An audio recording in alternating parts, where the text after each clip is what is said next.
하늘 가는 밝은 길이 권 47번째 시간 어린 양의 신부로 단장하는 여정 9월 15일, 16일 말씀입니다. 짧기 때문에 이틀분이 있는 거죠. 송영진 집사님에서 기도합니다. 나의 아들아, 너 스스로 마음의 지경을 넓히기 위해 나의 뜻을 기다리는 모습에 내가 잘하고 있다 칭찬하고 싶단다. 지난 영상에서 가나안 사람들에게 쫓김이 시작되었다. 즉 믿음의 훈련이 본격적으로 시작됐다고 알려주셨죠. 마음의 지경을 넓힌다. 이건 뭘까요? 그동안은 내가 옳다고 생각하는 나 중심적인 부분에서 이제는 하나님이 원하시고 기뻐하시는 영역에까지 내 마음을 더 넓혀서 알아가는 겁니다. 즉 성령께서 내 안에 들어오셔서 그분이 일하실 수 있는 공간이 점점 더 넓어지는 거죠. 그분을 마음껏 일하실 수 있도록 내 자리를 내어드림으로써 그러면서 그것을 위해서 기다리는 모습, 주님께서 말씀하실 때까지 기다리고 주님이 일하신 것을 보고자 하는 그런 준비된 자세죠. 이 과정이 무사람들에게는 너무나 큰 고통 가운데 처한단다. 조바심이 나서 또 이루어지지 않을까봐 뭐 이런 여러 가지 마음에 성급함들이 좀 있겠죠.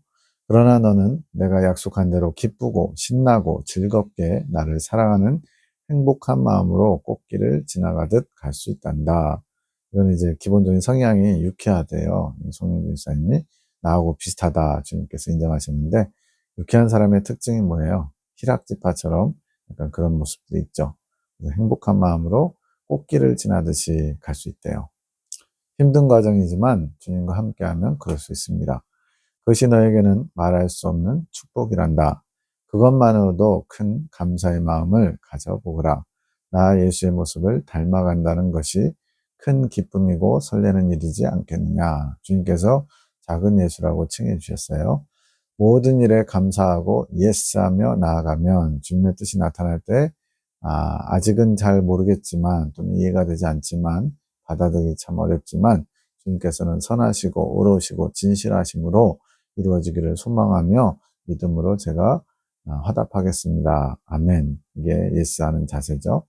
점점 나를 닮은 모습이 되어갈 것이란다. 내가 축복하노라. 이제 꿈에서 박 집사님, 순구 사장님의 꿈입니다. 이제 아는 분이겠죠. 식당 안에 남편과 같이 남편 친구들을 만나러 남편이 어떤 친구와 다른 테이블에서 이야기하고 있고 나는 남편 친구인 순구 사장님과 같이 앉아 있음. 순구 사장님이 감자튀김에 수프를 뿌려서 먹으라고 줌. 여기서 보통 남편은 옛 남편인 마귀를 상징하든지 새 남편인 예수님을 상징하든지 대부분 한 80%, 90%는 그럴 때가 많아요. 실제 남편보다도. 가게 메뉴 같은 누군가 계산하려고 함. 계산대에 코미디언 김민경이 부임. 개그우먼이라고도 하죠. 뚱뚱하신 분. 계산하려고 현금을 받는데 현금에 수프가 묻어 있음. 그 숲이 맛있다고 돈에 묻은 숲을 찍어서 먹음. 비위생적으로 보임. 돈은 많은 사람들의 더러운 손을 거치기 때문에 굉장히 비위생적인데 거기에 묻은 수프까지 먹는 거는 그렇죠. 남편이 친구와 먼저 나가고 승구 사장님이 나를 집으로 데려다 줘야 하는 상황. 식당 밖으로 나가 차로 걸어가는데 눈보라가 매우 심하게 어두운 밤, 눈보라 치는 거, 다른 건 다 어려움을 의미하죠. 내가 난방을 입어서 승구 사장님이 추울 것 같다고 옷을 벗어주려고 함. 내가 부담스럽고 춥다고 느끼지 않아서 거절함. 승구 사장님이 아내가 있는 분인데 나한테 왜 이러나 싶음. 트럭을 타고 집으로 가는 중인데 승구 사장님이 길을 도우는 느낌. 뭔가 이렇게 시간을 끄는 거죠. 산을 타고 넘는데 산에 있는 앙상한 나무들을 막 치면서 길을 감. 내가 좀 위험하다고 생각되어서 승구 사장님께 이렇게 가도 괜찮은지 물으니 약간 허세를 부리며 괜찮다고 함. 남자분들 중에 이제 여자 앞에서는 되게 있는 척하고 센 척하고 하는 분들 있죠. 그런 거 생각하시면 되겠죠. 그렇게 길을 가는데 개 한 마리가 보임. 개는 100%다 나쁘게 나옵니다. 걔가 말을 함. 산에서 주인을 잃어버렸다고 무슨 무슨 병원을 찾아달라고 함. 내가 핸드폰으로 그런 병원이 있는지 찾아보는데 잘 안 찾아짐. 그러면서 눈앞에 뉴스 같은 게 보이는데 그 개가 산에 어떻게 오게 되었는지 보도해 주는 것. 개가 스스로 집을 나와서 방황하는 것인데 자신은 주인을 잃어버렸다고 생각하는 것. 장면이 바뀌어서 이제 드디어 집으로 돌아왔어요. 남편과 승구 사장님이 이야기하는데 남편이 나를 말하는 화자 박민희 왜 이렇게 늦게 데려다 줬냐고 의심스럽다는 듯이 물어봄. 승구 사장님이 변명함. 아, 이 꿈만 보면 도대체 이게 무슨 내용인지 어떻게 알아? 이게 어떻게 영적인 것으로 보이겠어요? 해석. 주님, 승구 사장님이 나오는 꿈은 무엇인가요? 내 딸아, 승구는 너에 대해 사심이 있구나. 그는 사심이 있는 목회자의 상징이다. 그래서 사심은 개인적인 이익을 취하는 마음이에요. 내 남편은 나로 상징되지, 예, 마귀를 상징하거나 예수님을 상징하거나 대부분 그렇습니다. 너는 나에게 속해 있는 잘한다. 그런데 잠깐 내가 목회자에게 꿈에서는 이제 그 승구 사장이네요. 그에게 너를 돌보고 다시 나에게 돌려달라고 부탁한 것이란다. 이것은 지금 이 땅에 사는 동안에 예수님을 대신해서 교회 목회자들이 양육을 하죠. 그래서 목자장 되시는 예수님을 대신해서 땅에서 잠시 맡아서 영혼을 도와주는 그런 역할을 목자장에 맡긴 거예요. 지금 그걸 얘기하는 겁니다. 그가 너에게 사심이 있다. 사적인 욕심, 인간적인 애착이 있는 것이지. 너와 함께하는 시간이 좋구나. 그래서 너를 빨리 보내려고 하지 않는 것이지. 너는 양식에 대해 바른 눈을 가지고 있단다. 무엇이 맛있는지에 대해서도 알고 또 누군가 하는 행동이 옳지 않다는 것도 알지. 분별력이 있다는 거죠. 그런 너의 시각이, 너의 발음이 누군가의 눈을 만족하게 하는 것이란다. 그래서 누군가는 그 목회자 말하는 거죠. 목회자가 어떤 성도를 향해 사심을 가지고 바라보게 하는 요소인 것이지. 그래서 교회 안에 이제 일꾼 둘셋만 있어도 교회는 돌아갑니다. 정말로 목회자의 왼팔 오른팔 역할을 하는 사람들이 있으면 큰 힘이 되죠. 근데 문제는 그럴지라도 그것을 내 양처럼 내 소유처럼 생각하면 안 되죠. 주님께서 잠시 맡겨주신 분. 그래서 하나님이 어떻게 인도하시든지 거기에 내 뜻을 내려놔야 되는데 보통 이제 욕심이 들어가면 여러 가지로 인간적인 방법을 써서라도 붙잡거나 또 내 이익을 취하는데 사용하려고 하죠. 그래서 너를 보호해주고 그 목회자가 어떤 성도를 향해 사심을 가지고 바라보게 하는 요소인 것이지. 그래서 너를 보호해주고 싶고 또 너에게 자신을 과시하고 싶은 것이란다. 그래서 일부러 험난한 산길을 눈 가지를 막 치고 나가면서 막 위험해 보이는데 허세를 부린다고 했죠. 헤쳐가는 모습을 보여주는 것이지. 순구가 바보 같구나. 지금 여기서는 잠시 맡겨준 나의 양, 예수님의 양을 지금 자기 것처럼 이렇게 취하려고 하는 거에 대해서 말하는 거죠. 결국 너는 남편에게 돌아갈 것인데, 예수님에게 돌아가야 되는데, 잠시 잠깐 너와의 시간이 좋은 것이구나. 그는 책망받을 것이란다. 예수님에게 책망받는다. 심판의 날에 그가 행한 것에 대해서 갚아야 된다는 거죠. 나의 것으로 자신의 만족을 삼았으니 그는 나에게 책망받을 것이란다. 책망 안 받으려면 빨리 그 마음 내려놓고 철저하게 회개하면 되겠죠. 그것도 그에게는 불륜이란다. 즉 음행이라는 거예요. 네. 그러니까 교회 안에서 성도와 그 목회자 간의 어떤 실제적인 음행뿐만이 아니고 주님의 양인데 내 양처럼 그렇게 소유로 삼는 것, 이런 것이 남편이신 예수님에게 합당치 않기 때문에 그런 것들이 불륜이고 음행이 된다는 거예요. 성도를 향한 잘못된 애착을 갖는 것이지 그것도 결국은 자기 만족이란다. 자기 만족은 자기중심적인 그런 것이에요. 그래서 주님께 나아가는데 굉장히 걸림돌이 되는 게 이런 자기 만족을 취하는 거, 계속 경계하는 거예요. 갑자기 개는 왜 나왔을까요? 산속에 헤매는 개가 있었죠. 길을 잃어버렸다고 하면서 자신의 길을 좀 찾아달라고 하지. 불쌍한 척 연기하지만 실은 주인이 싫어서 자신이 집을 나온 것이란다. 가출한 개예요, 가출한 개. 그의 집을 찾을 수 없는 것은 그는 집이 없기에 그렇지. 집이 없는 개. 근데 집을 찾아달라는 식으로. 그렇게 자신의 허세를 과시하기 위해 목용하는 자 앞에서 승부사장 같은 사람은 그런 개들이 붙는다. 충성을 가장한 개는 이제 상징적으로 주인에게 충성한다 이렇게 생각하잖아요. 그렇게 충성을 가장한 더러움을 가진 개가 붙는 것이란다. 그것을 주의해야 된다. 이게 무슨 말일까요? 주님께 충성하는 것 같지만 또 뭔가 열심히 주님의 일을 하는 것 같지만 실제로는 주님 보시기에 개같이 더러운 뭔가를 누리고 있는 거예요. 근데 그것이 포장되어 있는 거죠. 그것을 주의해야 된다. 나에게 충성을 다한다면서 성도에게 행하는 것들, 즉 인간적이고 육신에 속한 그런 마음을 가지고 자신의 이익을 위해서 또 성도들을 또 이렇게 사랑하는 게 아니라 주님의 이름으로 사랑하는 게 아니라 자기 욕심을 위해서 자기를 위해서 살아가는 일들이 있기 때문에 그렇습니다. 이런 것들이 결국은 자기 만족을 위한 것은 아니었는지 돌이켜 봐야 한단다. 이게 성찰이죠. 밤기도, 중재기도 송 원장님 합니다. 남편 김기사님에서 주여 모든 것에 주님 중심적으로 생각하고 느끼고 행동할 수 있도록 지혜를 주시고 지혜가 저를 이끌어가기 원합니다. 김기사님에서 기도한 거예요. 당신은 후히 주시는 여호와라 하셨습니다. 당신으로 인해 부요함을 얻습니다. 만군의 주시여 모든 만물의 주인 되시는 당신은 제 아버지십니다. 당신의 자녀답게 부요함으로 채워주시니 감사합니다. 더 당신의 자녀답게 부요함으로 충만히 채워주셔서 아버지가 부자인데 자녀들인 우리는 너무나 가난하게 살고 있지는 않은가요?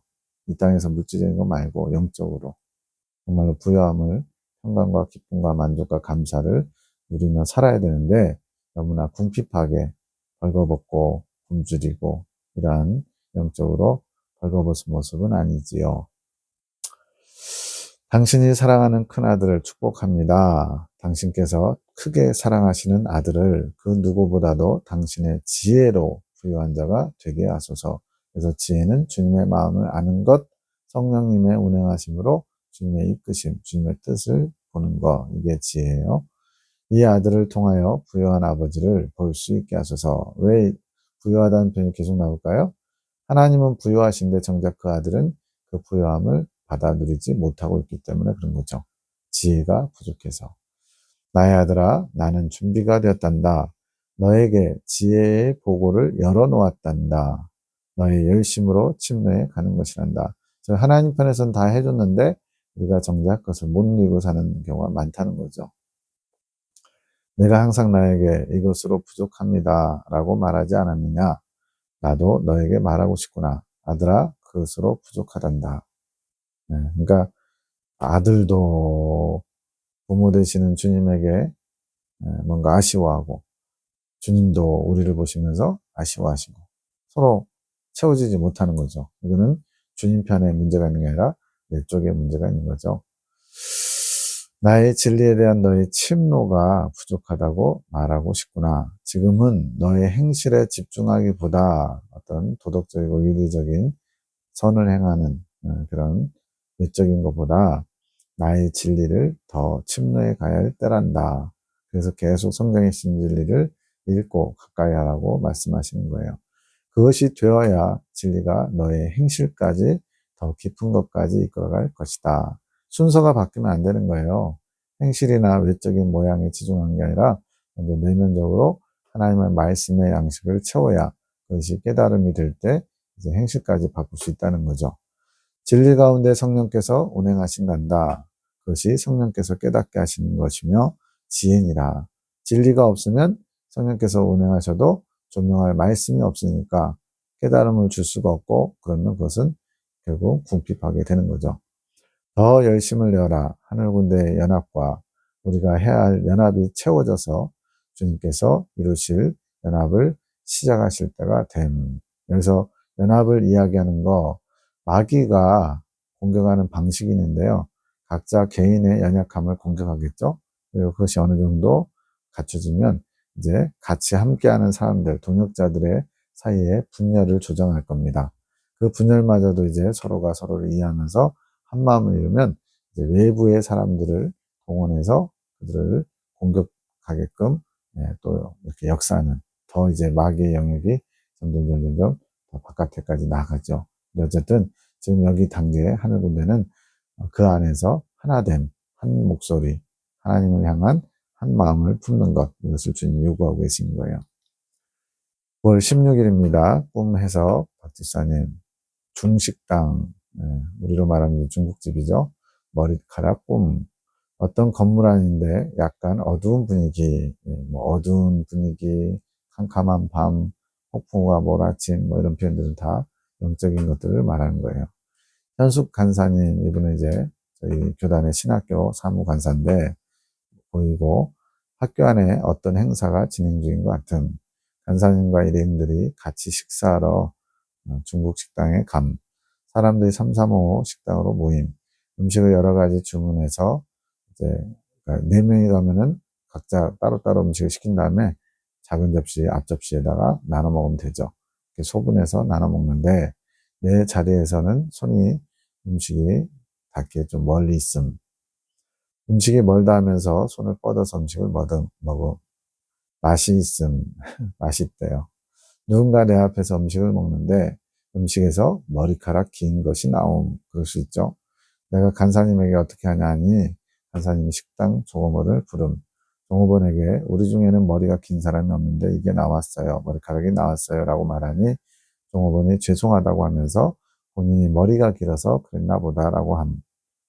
종업원이 그 말을 하는 중에 머리카락이 나온 음식 옆에 앉은 여자분, 동료죠. 같이 가신 분.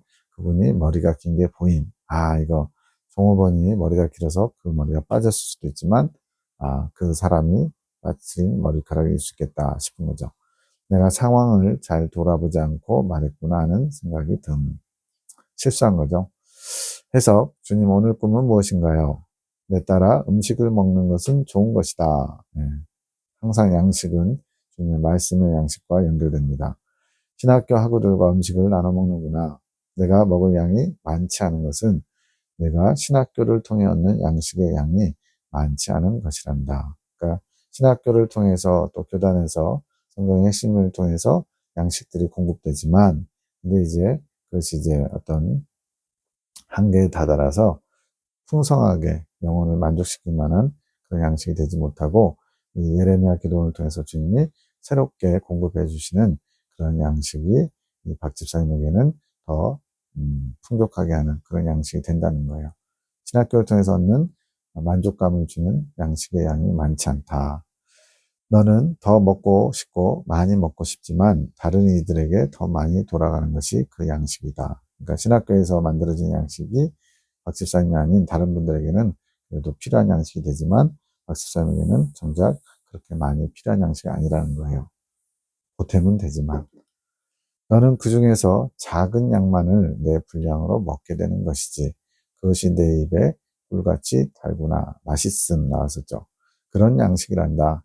너는 그 작은 양식으로 만족하면 되는 것이란다. 그것이 너에게 허락된 것이다. 너는 다른 양식으로 배를 채울 것이니라. 예레미야 기도를 통해서 공급하시는 계시와 환상 또 직접적인 말씀들 이런 것이죠. 주님, 음식에서 머리카락이 나온 것은 무엇인가요? 음식 안에 이물질이 좀 있구나. 그 이물질을 내가 찾아내지.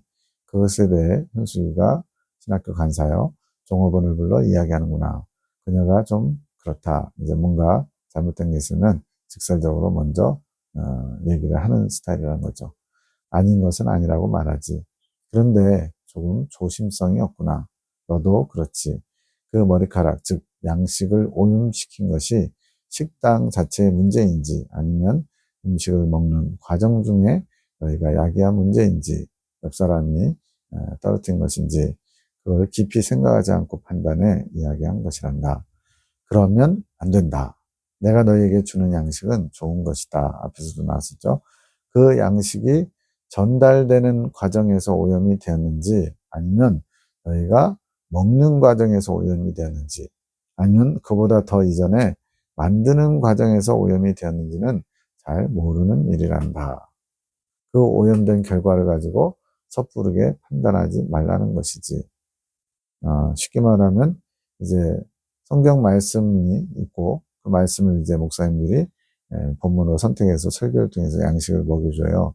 근데 이제 그 말씀을 듣다 보니까 좀 뭔가 이상한데라고 좀 더 성경을 잘 아는 성도가 듣기에 좀 이상할 수 있잖아요. 그럴 때 그 목사님이 어떤 주석이나 다른 사람의 어떤 해석을 참고해서 했는데 그것 자체가 잘못된 걸 수도 있어요. 잘못된 정보를 전달한 걸 수도 있고, 또는 그것은 올바랐는데 목사님이 잘못 이해해가지고 잘못 전달할 수도 있고, 여러 가지로 이런 식으로 어떤 과정에서 그 말씀, 양식, 그것이 오염됐는지는 섣부르게 판단하지 말라는 거예요. 오염된 것을 아는 것은 좋은 것이다. 분별력이 있는 거죠. 그러나 그것을 가지고 섣부르게 판단하면 안 된다는 것이다. 너희가 행한 판단으로 너희가 판단을 받을 수 있단다. 그러다 보니까 이제 성경의 핵심이라고 하는 중요한 믿음의 기준, 또 영적 성장의 과정들을 알다 보니까 그걸 알지 못하는 사람들에 대해서 좀 섣부른 판단을 할 수 있는 눈이 많이 열려요. 보이는 거죠. 아, 저거는 무슨 죄성에 지배받는 행실인데, 아, 저 사람은 이런 부분이 좀 약한 것 같아. 문제는 이러한 판단 자체, 분별 자체는 괜찮지만 하나님이 원하시는 분별이 아니면 안 되는 거예요. 하나님이 주시는 분별이 아니라 내가 보기에 이상하거나 내가 보기에 불편하거나 내가 보기에 아닌 것, 이것을 판단하면 그 판단하는 판단 가지고 우리가 또한 주님께 판단받을 수 있기 때문에 그렇습니다. 그러니 너희는 어떤 양식이 오염된 것에 대해 누구의 잘잘못을 판단하기 전에 그냥 오염된 상태만 인지하면 되는 것이란다. 즉 우리가 분별한다고 할 때 그것이 옳은 건지 잘못된 것인지까지만, 그 넘어서 그 사람을 정죄하고 막 이렇게 입으로 또 표현하고 이러지 말라는 거죠. 그것이 너에게 보는 눈을 준 이유란다.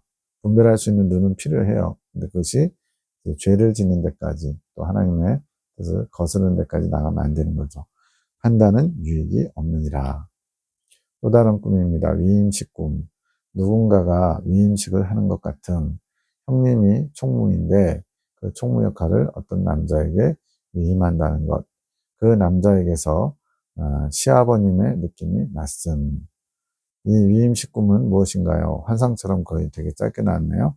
하늘 군대의 일이 위임될 것이다. 희주는 하늘 군대를 상징하지. 네. 지금 송 원장님이 하늘 군대를 상징하고, 하늘 군대의 일들이 이제 다른 남자, 네가 꿈에서 시아버지라고 느낌이 든 남자, 그분에게 위임되는 것이란다. 즉 이건 무슨 말이냐면, 지금 21년 9월인데 이제 시교회를 변화시키고 목사님을 변화시키는 일에 하나님께서 많은 공을 들이고 계세요. 말씀도 가게 하고 기도도 해주라고 그러고, 그러면서 이제 그 시교회를 변화시키는 하나님의 일을, 하늘 군대에서 해오던 그 사역을 이제는 사랑의 사도들 세 분의 교회 중진들인 송장모님과 두 분의 권사님에게 위임한다는 것을 이렇게 꿈으로 보여준 거예요. 그것이 하늘 군대 일들이 이제 위임되는 것이라는 거죠. 내가 군사학교 2기생들에게도 축복 기도를 허락할 것이란다.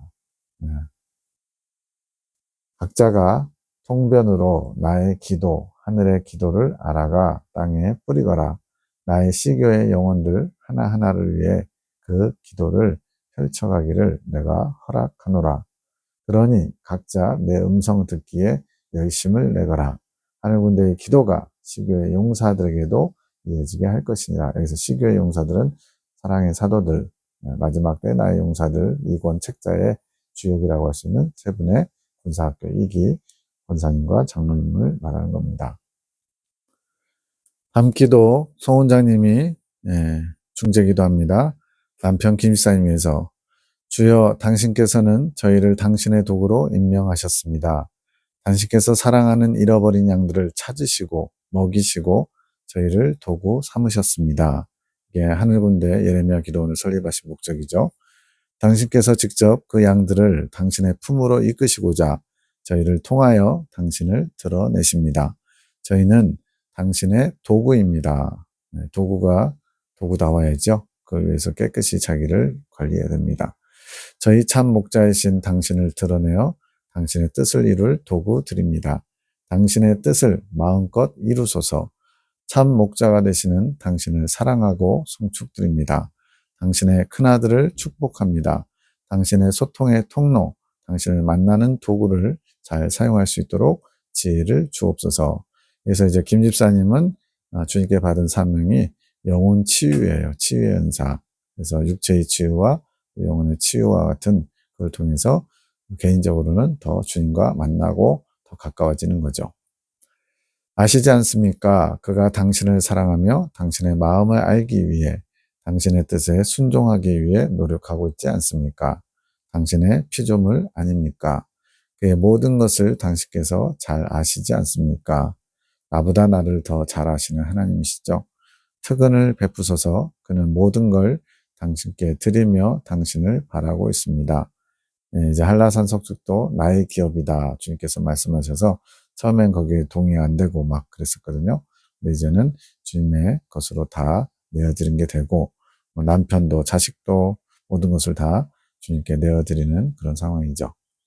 이 점을 깊이 생각해 주셔서 당신은 마음의 중심을 보시는 분이시며 구하는 것은 후히 넘치도록 주시는 분이십니다. 자신의 영적인 것이 열릴 때를 기억해 보아라. 주님께서 영적인 것을 열어주셨어요. 영적 오감을 열어주신다 이렇게 표현하는데 내가 열어놓았다. 믿음으로 취해가야 한다. 하지만 내가 너의 특성을 알기에 그래서 너의 특성을 안다. 이것은 좀 손이 많이 가는 특성이죠. 좀 이렇게 한 번에 이렇게 순수하게 어린아이처럼 잘 따라오면 좋은데 그러지는 잘 못하셔가지고 주님께서 여러 차례 계속 기다려주시고 끌어주시고 또 여러 방법으로 이끌어주셔야만 되는 그런 게 있는 것 같아요. 더 특별히 나의 천사들을 통해 도와줄 것이다. 너의 도구를 위하여 사용하여라. 다치지 않고 있는 것도 나의 은혜였음을 알아야 된다. 즉 영혼 치유의 은사, 고칠 수 있는 그런 치유의 은사를 허락하셨는데 정말로 귀하게 여기면서 열심히 사용해야 되는데 본인도 뭐 바쁘고 힘들어서도 그렇고 여러 가지 이유로 영혼 치유 사역을 감당하는 것을 부담을 많이 느끼는 거예요. 그러다 보니까 다치게 되는 은사도 하나님 주셨지만 잘 사용하지 않으면 은사가 다시 퇴화되거나 없어지거나 그러잖아요. 그런 것처럼 주님께서 끝까지 기다려 주시면서 그 은사를 활용할 수 있도록 기다려 주신 거죠. 너의 길을 만들려 하지 말고 내가 이끄는 길을 따라오너라. 너의 길을 만든다는 건 내가 이렇게 해야 될 것 같아 저렇게 해야 되겠다 해서 본인이 주체가 돼서 뭔가를 해보려고 하는 것이죠. 그러지 말고 주님께서 이끄시는 대로 따라오래요. 내가 이끄는 길에 믿음으로 행하여라. 믿고 따라오라는 것이다. 자꾸 내 생각에 맞는지 틀린지 이해가 되면 납득이 되면 따라가고 안 되면 말고 이러면 안 된다는 거예요. 그것이 내 것으로 취해가는 것이다. 그 도구는 치유연사 관련된 거 나에게 이끌어오는 통로로 너에게 주었다고 했지만 너는 내 것으로 취하지 못했구나. 각자마다 여러 가지 설명들이 있거든요. 송 원장님은 직접적으로 주님의 음성을 듣고 주님의 마음을 알아 전달하는 주계시자로 또 박민희 집사님은 꿈과 해석을 통해서 또 에녹자매는 환상과 해석을 통해서 이렇게 각자 다 주신 달란트가 다른 거예요. 영진 집사님은 이제 또 축사의 은사로, 김 집사님은 영혼 치유 은사로, 또 임존사님은 대변인이자 주님의 진리를 정돈하고 양식으로 만드는 그런 일들. 이런 각자에게 주어진 도구와 사명을 따라서 열심히 충성하면 그것이 예수님을 가까이 하게 되고 주님과 만나는 귀한 복된 그런 도구 통로가 되거든요. 그것을 열심을 내지 못했다는 거예요. 이제는 취하여 오너라. 네가 사용하게 될 것이다. 나는 너를 사용하기 원한다. 내가 맡은 역할의 도구를 각자에게 주어진 역할의 도구를 내가 주님이 직접 사용하기 원한다. 도구가 열려야 연단을 허락할 수 있다. 주님의 음성을 활발히 듣고 주님이 뭘 원하시는지 바로 알아서 그 일에 충성해야만 주님께서 그 위로 올라갈 수 있는 그런 모든 과정을 허락하시고 이끌어 가실 수 있다는 말씀입니다.